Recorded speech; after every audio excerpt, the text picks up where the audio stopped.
10वीं के सभी विद्यार्थियों को मेरे चैनल अशोक कुमार नरवर में बहुत बहुत स्वागत है। मैं प्रश्न क्रमांक 6, 7 और ये 8वें प्रश्न को लूँगा जो उपभोक्ता जागरूकता चैप्टर से है। चलिए, एक उपभोक्ता होने के नाते अब बाजार में ठगे ना जाएं, इस हेतु क्या उपाय अपनाएंगे, साथ ही संरक्षण हेतु कानूनी उपायों की चर्चा कीजिए। चलिए, उपभोक्ता को शोषण से बचने के लिए कोई 5 उपाय बताइए। एक उपभोक्ता होने के नाते हम बाजार में ठगे ना जाएं, इसके लिए निम्नलिखित उपाय अपनाने चाहिए।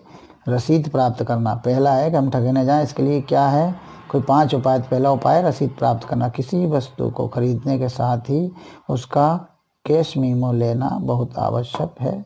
इससे वस्तु खराब निकलने या घटिया होने या निर्धारित समय से पूर्व ही खराब हो जाने की स्थिति में कानूनी कार्रवाई की जा सकती है।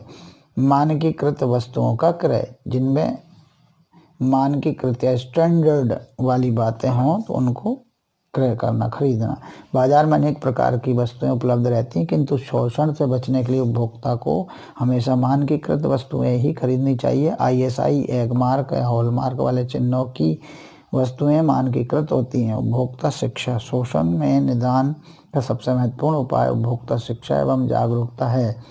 सरकार ने उपभोक्ताओं के संरक्षण के अनेक कानून बनाए हैं, किंतु यह देखा गया है कि जन सामान्य को इनकी जानकारी नहीं होती। मतलब सरकार ने उपभोक्ताओं के शोषण से बचाने के लिए, संरक्षण के लिए बहुत सारे नियम बताए और उन नियमों की उन्हें जानकारी नहीं है।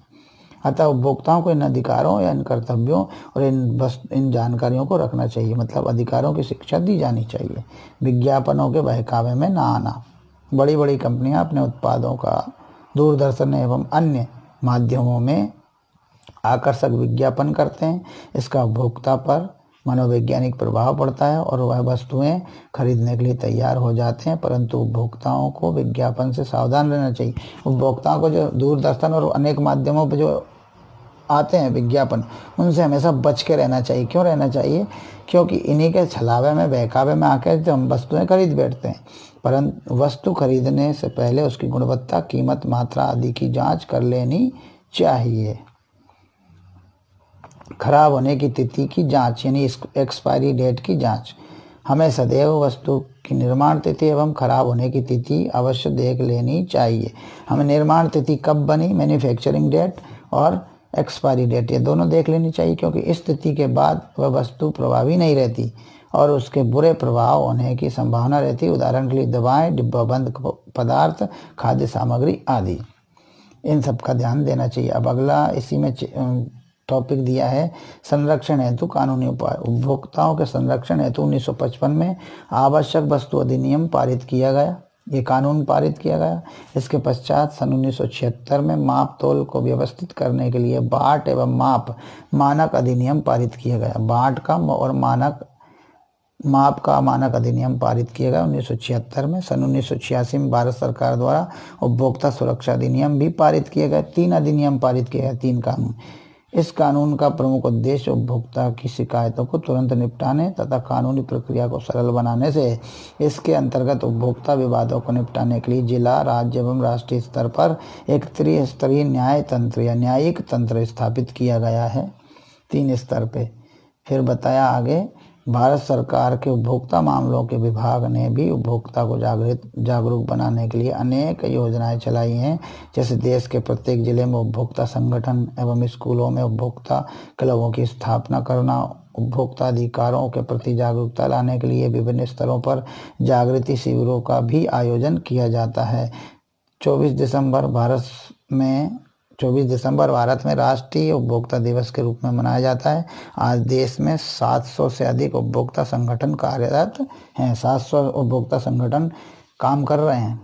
अगला है उपभोक्ताओं के अधिकार कौन कौन से हैं एवं उन्हें ये अधिकार क्यों दिए गए हैं, व्याख्या कीजिए। उपभोक्ता अधिकारों को संक्षेप में लिखिए। उपभोक्ताओं के अधिकार।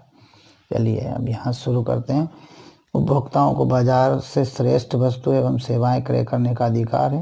उपभोक्ताओं को बाजार से श्रेष्ठ वस्तु, अच्छी वस्तु एवं अच्छी सेवा खरीदने या क्रय करने का अधिकार है। उत्पादक या विक्रेता उसे किसी भी प्रकार का धोखा न दे सके, इसके लिए उसे कानून द्वारा संरक्षण दिया गया है। सामान्यतः उपभोक्ताओं को निम्नलिखित अधिकार प्राप्त हैं। चलिए, क्या अधिकार प्राप्त हैं? सुरक्षा का अधिकार। उत्पादकों के लिए आवश्यक है कि वे उपभोक्ताओं की सुरक्षा से संबंधित नियमों का पालन करें। कारण यह है कि यदि उत्पादक इन नियमों का पालन नहीं करते हैं तो उपभोक्ता को भारी जोखिम उठाना पड़ सकता है। उदाहरण के लिए, प्रेशर कुकर में एक सेफ्टी वाल्व होता है जो यदि खराब हो तो भयंकर दुर्घटना हो सकती है। सेफ्टी वाल्व के निर्माता को इसकी उच्च गुणवत्ता सुनिश्चित करना चाहिए। यदि निर्माता ऐसा नहीं करते हैं तो उपभोक्ता कानून का सहारा ले सकते हैं। जो उपभोक्ता आते हैं वो कानून का सहारा ले सकते हैं और उस पर क्षतिपूर्ति का दावा लगा सकते हैं। चलिए फिर, चयन का अधिकार, चुनने का अधिकार। जब कोई उपभोक्ता किसी वस्तु या सेवा को खरीदता है तो उसे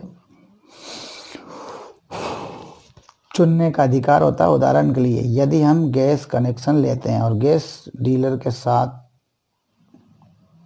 डीलर साथ में चूल्हा खरीदने के लिए दबाव डालता है, किंतु हम केवल गैस कनेक्शन लेना चाहते हैं और चूल्हे की हमें आवश्यकता नहीं है, इस स्थिति में हमारे चुनाव के अधिकार का उल्लंघन होता है।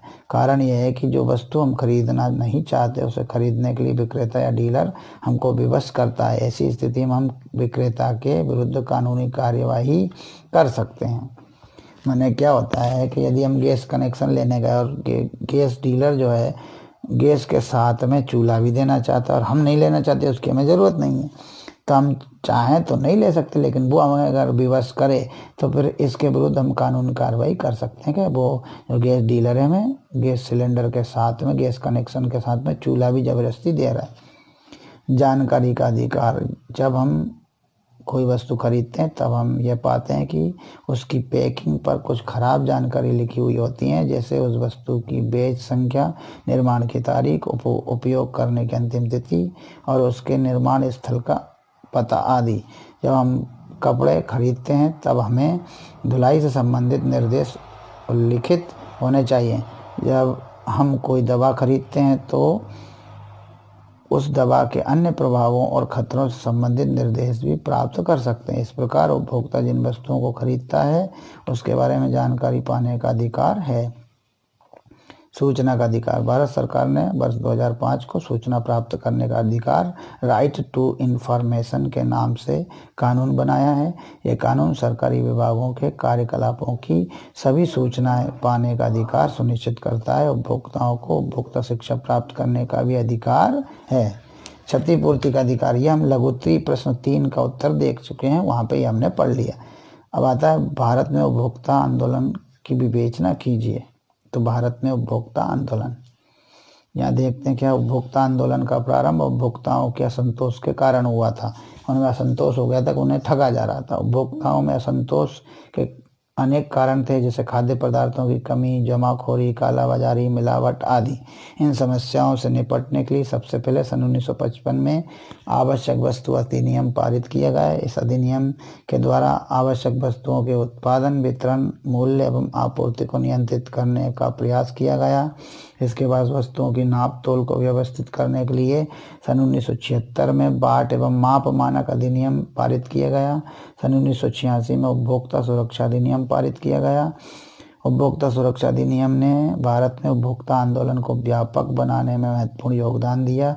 ये अदालतें उपभोक्ताओं के विवादों को निपटाने के साथ साथ उनका मार्गदर्शन भी करती हैं। भारत सरकार के उपभोक्ता मामलों के विभाग ने भी उपभोक्ता को जागरूक बनाने के लिए अनेक योजनाएं चलाई हैं। भारत में उपभोक्ता आंदोलन के परिणाम स्वरूप उपभोक्ताओं में अपने अधिकारों के प्रति काफ़ी जागृति आई है। आज राष्ट्र में 700 से अधिक उपभोक्ता संगठन कार्यरत हैं, किंतु उपभोक्ताओं की उदासीनता के कारण प्रभावी एवं मान्यता प्राप्त संगठनों की संख्या अपेक्षाकृत कम है। भारत जैसे विकासशील राष्ट्र में उपभोक्ताओं को शोषण से बचाने में सरकार के साथ साथ स्वयंसेवी संगठनों का भी महत्वपूर्ण स्थान है। उपभोक्ताओं को जागरूक बनाने की दिशा में ये संस्थाएं महत्वपूर्ण कार्य कर सकती हैं। इसके साथ ही यह भी आवश्यक है कि उपभोक्ता स्वयं अपने अधिकारों को समझे और उपभोक्ता आंदोलन में अपना सक्रिय योगदान देने के लिए आगे आए। इस तरह से ये वीडियो था, इसमें इतना ही। ये पाठ पूरा हो चुका है। धन्यवाद।